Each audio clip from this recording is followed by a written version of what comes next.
So hi, I just assembled it. It is brand new, never plugged in as yet, and I when trying to extract the cord, there was a lot of resistance of it trying to get out. So I tried to get it as much as I could to see if the mechanism would start working lower down. So this is all the cable that I could get out. I believe this is all of that is in here.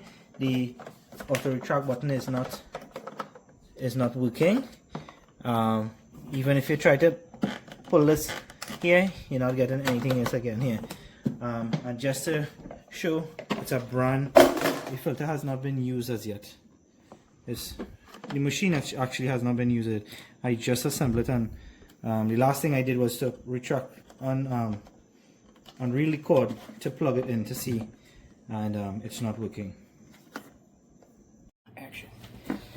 This button is pressed down all the way, it won't pop back up, and the cord doesn't want to go in.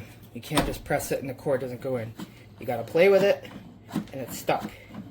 There is no retractable option on this unless you really mess with it. That sucked. It's not going in automatically like it should.